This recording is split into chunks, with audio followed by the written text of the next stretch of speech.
Sveiki, tyrimo dalyviai ar šiaip susidomėję žmonės, kurie nori sužinoti apie tyrimą, kurį atlikau ir kuriame dalyvavo 53 žmonės nepilnai atliko, 43 realiai naudinga duomenys ir 36 atliko pilnai tą tyrimą. Ir tas tyrimas atrodė maždaug taip, jeigu kas darėt prisimenat, tai vat naudojau tokią specialiai tyrimams padarytą svetainę Psy Toolkit, kuri man leido sukurti apklausą ir tą apklausą patalpinti. Tai ji veikia ir kaip serveris, ir kaip tokia kaip skriptinimo kalba. Viskas Psy Toolkit yra įdėta. Tikrai labai patogus įrankis, jeigu naudojat Google tiesiog apklausas, tai rekomenduoju šitą įrankį, jis bent jau man kas kokybiškesnis ir patogesnis darant psichologinius tyrimus. Ir galima iš karto pasižiūrėti ten savo atsakymus, ištrinti visus duomenis pakankamai paprastai. Tiesiog pasižiūrėt ir iš karto duoda kažkokią tai statistiką. Kiek žmonių atsakė taip, kiek žmonių atsakė taip. Aišku, rimtesnė statistikai reikėtų turbūt jau biškai toną naudoti. Taip, trumpai apie tą patį tyrimą. Tai tas tyrimas buvo tiesiog seniai toks kartojamasis tyrimas mano pradiniam tyrimui, kurį atlikau prieš 2 metus. Tai toks labai natūraliai susikūręs tyrimas, kai aš tiesiog perskaičiau knygą David Burns Geros nuotaikos vadovai ir jame buvo tokia apklausa, kuri parodo tavo disfunkcinės nuostatas. Ir aš padariau tą apklausą ir daviau su draugams padaryti. Ir tada taip pat toj knygoje buvo tokia depresijos skalė. Ir kažkaip paprašiau, kad draugai man atsiųstų savo rezultatus ir sudėjau ir gavau visai tokią koreliaciją, kad iš ties tarp depresijos ir tos vidutinės disfunkcinių skalės yra visai nebloga koreliacija. Aišku, tų duomenų kiekis, va čia tai yra 11, tai labai mažytis, neužtenka kokybiniam tyrimui normaliai, bet va tokią pradinį kažkokį tai pasibandymą padariau. Todėl norėjau grįžti prie jo ir padaryti rimtesnį. Tai čia va šiandien per naktelę parašiau, kiek man išėjo, tai gal čia biškai klaidelių gali būti, bet iš esmės tai padariau. Tai čia realiai visą tą tyrimą, manau, būtų galima, iš esmės tai yra esminis grafikas, tai yra koreliacijos matrica, kuri realiai pasako viską. Na, ne viską, bet pagrindinę informaciją. Tai mano tyrimo pagrindinės pirmos 2 hipotezės buvo tai, kad iš tikrųjų disfunkcinės nuostatos lemia žmogaus nelaimingumą. Tai jei hipotezė teisinga, jeigu lemia depresiją, tai gal lemia ir laimės lygį. Aišku, tie dalykai tokie kaip ta pati lazdos dalis, tiesiog kiti galai. Ir iš ties matome, kad ta koreliacija yra pati didžiausia iš visų koreliacijų, kokios tik yra tarp skirtingų konceptų. Tarp DNS sumos ir laimingumo testą yra 0,51 Spearmano koeficientas. Tai yra tikrai nebloga koreliacija. Spearmano dar įprastai biški net stipresnė už Pearsoną. Ten praktiškai tas pats, tik biški taip sudėliota. Kas dar įdomu? Apklausiau, įdomu, kad visai aiškiai matosi vyrų ir moterų santykis tiesiog ties tyrimo atlikimu. Kas buvo ir praeitą kartą, bet ir šį kartą iš ties labai matosi, kad moterų atlieka kur kas daugiau. Bet ne tik, kad moterų atlieka daugiau, bet pavyzdžiui, pradžioje atėjo 18 vyrų ir 32 moteris. Tai 3 prie 2 praktiškai. Tai tas 1,7 proporcija yra. Po to 15 ir 28. Paliko 4 moteris ir 3 vyrai. Bet tada 3 vyrai paliko ir paliko vėl tik 4 moteris. Tai moteris pagal savo dydį jos mažiau palieka negu vyrai. Ir ta proporcija auga moterų atliekančių tyrimą ir vyrų, nu, vyrų mažėja, sąlyginai, abiejų mažėja, bet moterų mažėja lėčiau negu vyrų. Tai va vėl toks įdomus dalykas. Apie nulinę hipotezę turbūt žinau, tai yra toks kažkoks pradinė hipotezė, dažniausiai, kad tiesiog abi grupės paimtos iš tos pačios populiacijos, paprasčiausias pavyzdys yra. Tai naudojau, kas man patiko taip pat, kad aš sugalvojau visai tokį, iš naujo išgalvojau permutacijų metodą, pasirodo jis jau yra labai populiarus ir statistiškai visiems žinomas metodas, bet man patiko, kad aš pats jį sugalvojau tiesiog būtent darant šį tyrimą ir bandant nustatyti, kaip atskirti moteris ir vyrus, kada jie tikrai yra skirtumas tarp jų ir kada nėra. Tai sugalvojau algoritmą, o pasižiūrėjau, jau yra toksai ir implementuotas, net koduoti nereikia.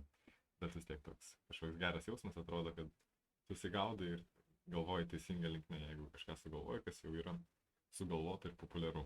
Ir tai tiek. Tada buvo mano antroji hipotezė, tai kad mes žmonės, jeigu esam sveikoje šeimoje, tai aišku, sveikoje šeimoje tiesiog perduoda tėvai savo vertybės, sėkmingai perduoda savo vertybės vaikams. Tai turėtų būti koreliacija tarp tiesiog tos sėkmingumo vaikystės arba žmogaus tiesiog kiek jis yra patenkintas vaikystė ir religijos išlikimu. Kad jis išlaiko tą pačią religiją, kurią turėjo tėvai. Ir iš ties matome 0,37 koreliaciją Spearmano. Tai vėlgi, tai yra antra didžiausia koreliacija tarp jokių kitų. Kita didžiausia koreliacija yra tik tarp disfunkcinių nuostatų skalės sumos ir laimingumo testą, o čia jau yra antra aukščiausia. Tai irgi yra žymi koreliacija ir jau statistiškai žymi, mes galim pažiūrėti į P reikšmių matricą. Ten tas pagrindinis yra labai mažiukas, bet ir šitas yra 0,026. Tai už 5% mažesnis, čia yra 2,6%. Tai tas reikšmingumas yra itin didelis. Tai galime pažiūrėti, kaip atrodo tie grafikėliai. Čia šitas yra laimingumo testas. Aš jums aišku atsiunčiau šiek tiek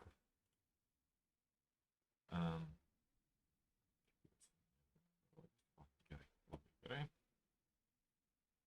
Čia šitas yra, jūs gavot maždaug tokį emailą.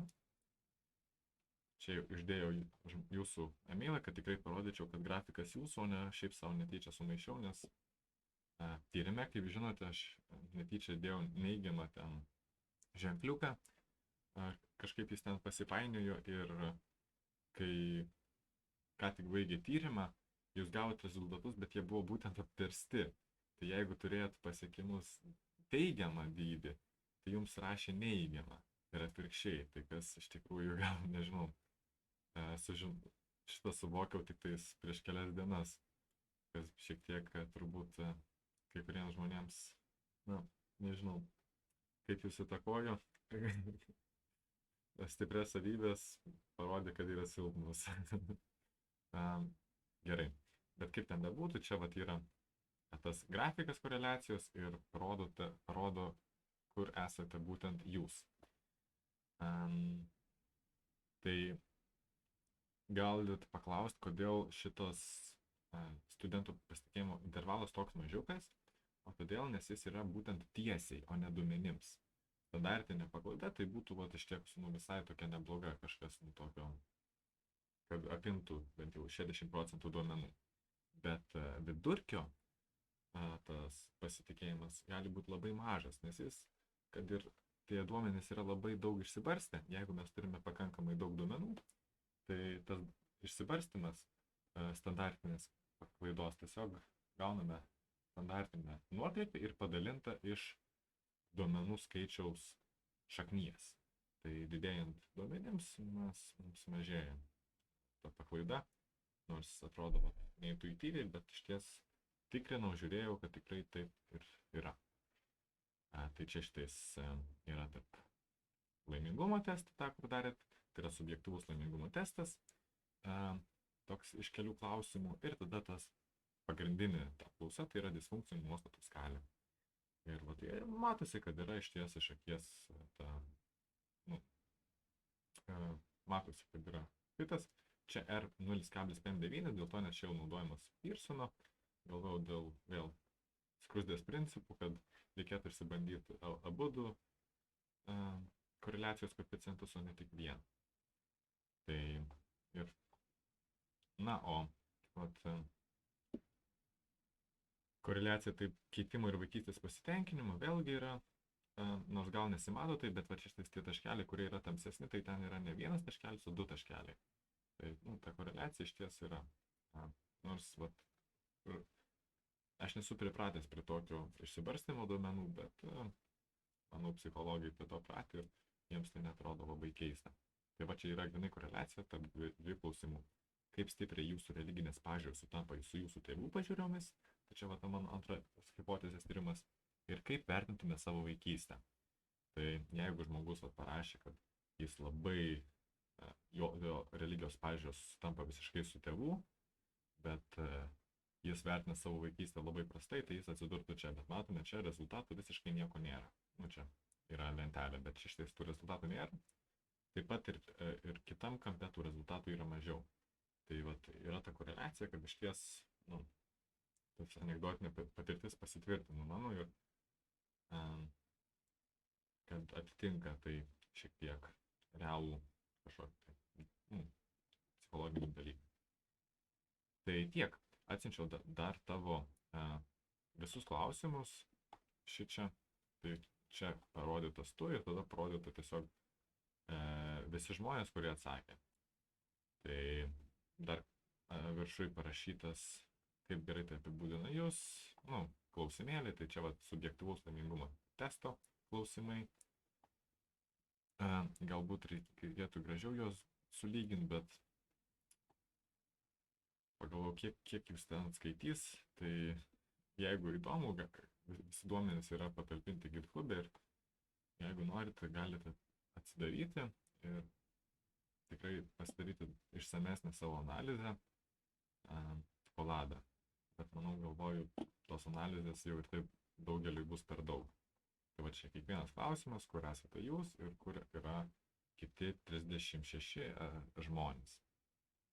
Nes 36 tik visi atliko tuos trūkumus pilną disfunkcinės nuostatų skalės apklausą. Tai va čia jau sudėti. Meilė yra konceptas iš kokių 5 klausimų, taip pat su pasiekimu ir kitais tokiais bendresniais konceptais ir vat kiek laiko užtrukote, palyginant su kitais žmonėmis. Tai tiek. Čia šitais yra surašyti iš knygos ištraukos, kaip vertinti savo tą, kas tas pripažinimas, kas tas meilė, pagal tą knygą. Ir tą knygą tikrai labai rekomenduoju ją skaityti, klausyti anglų kalbą, nes lietuvių vertimas nėra labai geras. Ką daugiau? Daugiau, jeigu dar sudominu, šiek tiek daugiau tos informacijos galima rasti mano toj svetainėj. Kaip sakiau, nėra ji labai tokia visiškai sutvarkyta, bet kažkas yra. Pavyzdžiui, koreliacijos matrica tarp visų konceptų, laimingumo testo, pripažinimo, meilės ir vienas tarp savęs. Įdomu, galite pabandyti nuspėti, ko bus didžiausia koreliacija su laime, kokia nuostata yra svarbiausia laimei. Tai kaip nebūtų keista, aišku, yra meilė. 0,2 koreliacija. Vėl Spearmano taikom. Tai ir matome kažkokias tai konceptus, kurie yra maždaug bendri, susijęti. Ir pavyzdžiui, meilė ir atlygio laukimas yra visiškai nesusijęti, nekoreliuoja. O štai, pavyzdžiui, perfekcionizmas ir pasiekimai yra labai susijęs. 0,5. Tai tokios mintis čia šitas vidutinis, o ten yra, nežinau kaip šitą interpretuoti, tai yra tiesiog šitas x ašis ir čia yra surašyti tie skaičiukai, tai čia šitais pasiekimus, vidutinis pasiekimai yra 2,5, perfekcionizmas yra apie 0 vidutinis, atlygio augimas minus 0,5, gale yra, einam 2 apytiksliai.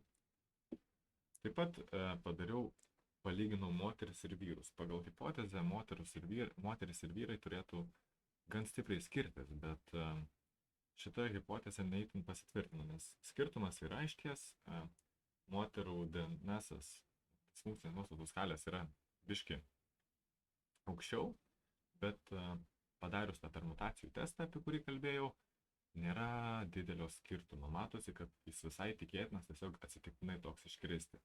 Tai negalim jau sakyti, kad čia yra žymus, nes tas PVT yra 0,8. Labai didelė. Tai tikėtina, kad galėjo tiesiog iškristi. Kur vienintelį dalyką, kurį radau iš ties stipriai skiriasi, tai būtent pasiekimų. Moteris turi žymiai sveikesnį santykį su pasiekimais, lyginant su vyrais. Nes skirtumas yra, nežymiai, bet statistiškai reikšmingai, nes yra 2,62 skirtumas ir reikšmingumas yra 8%. Vat matome, čia randasi jau šis yra visas tas skirstinys simuliuotų galimų verčių. Kaip tas skirstinys padarytas, mes tiesiog paimam vyrų grupę, paimam moterų grupę, sudedame ir tada atsitiktinai paėmėme iš tos sudėties kažkokį skaičių ir sakom, kad čia vyrai bus, o čia ir tada dar kartą paimam ir sakom, kad čia bus moteris. Ir tada tuos du paimtas grupės simuliuotas mes lyginame. Ir vat iš to gauname skirstinį. Tai vat tas skirstinys iš ties pasako tos nulinės hipotezės skirstinys, dar vadinamas, nes tai toks, kas jeigu nulinė hipotezė teisinga, kaip atrodytų tas skirstinys. Ir tas skirstinys atrodo taip. Ir jeigu mūsų rezultatas nėra labai toli, visai tikėtinas, ir čia parodau, tas pareikšmė būtent parodo, kiek mūsų rezultatas tikėtinas esant tiesiog nuliniai hipotezei. Ir vat vidutinis skirtumas yra visai tikėtinas, bet pasiekimų tai yra 8%. Tai visai, sakyčiau, kad čia yra ryškus skirtumas ir kad tikėtina jau, kartojant tyrimą, manyčiau, šis daiktas pasikartos. Visi kiti labai tas P didelis, bet tai negaliu sakyti, kad turi kažkokią statistinį reikšmingumą. Padariau daugiau tų plotų, jeigu norite, tiesiog nueikite, yra tyrimo kolabas, kuriame yra visi tie duomenys patalpinti ir kaip su jais elgtis. Tiesiog galite įsijungti, nereikia mokėti programuoti, nereikia mokėti nieko, nereikia parsisiųsti nieko, tiesiog įsijungiat, ir atsiranda toks daiktelis ir čia štais aš esu, kaip tos duomenys įsikelti, įsikelia duomenys ir jau galite su jais dirbti ir žaisti. Pavyzdžiui, tą pačią simuliaciją pažiūrėti, kaip yra konkrečiau padaryta, nes tas algoritmas iš ties labai paprastas yra. Tiesiog pasimam imtis, sudedam, tada simuliuoti skirtumą ir sumaišom tą imtį, permutuojam, paimam vieną dalį, paimam kitą dalį ir tiesiog tų simuliuotų skirtumų atimam. Kaip kalbėjo tas algoritmas, toks implementacija, tada pridedam prie tos histogramos. Ir stebim histogramą. Aišku, nereikia mums patiems koduoti, galima tiesiog jau rasti optimizuotas bibliotekas SciPy, bet vis tiek, manau, naudinga edukaciniams tikslams pirmu pačiam susikoduoti, kaip kas atrodo. Tai nežinau. Tikiuosi atsakiau į dalykus, čia DN yra disfunkcinės nuostatų skalės klausimai, čia VG yra bendras. Tikiuosi viską kiek atsakiau, jeigu yra klausimų, klauskit, rašykit į komentarus YouTube arba į e-mailą siūskit, kaip tik norit. Ir tiek, manau. Manau, buvo smagu tą tyrimą atlikti. Aišku, kaip visi daiktai užima daugiau laiko negu norisi, vis tiek tas koreliacijas, bet atrodo visai ir išmokau šiek tiek dalykėlių. Ta pagrindinis dalykas tai kad permutacija. Na ir grįžtant prie to tyrimo, reikėtų, manau, apibendrinti, kad pirmos dvi hipotezės, na, nepaneigtos, tai toks negalima sakyti patvirtintos, nes niekada tu nepatvirtini hipotezį, bet tiesiog gali paneigti. Tai nėra paneigtos pirmos dvi, su jom galima pasilikti ir labiau stebėti, o štai paskutinės dvi, sakyčiau, galima tai pusiau ir atmest, arba reikėtų žymiai didesnės duomenų imties, nes moteriai ir vyrai nesiskiria jau tiek stipriai.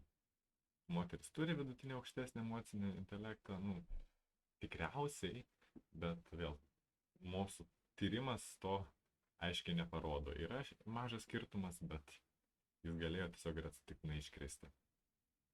Tai va tokios mintis. Ačiū už dėmesį. O, va taip reikia padaryti turinį. Gerai. Ačiū už dėmesį ir lauksiu komentarų, lauksiu jūsų feedbacko.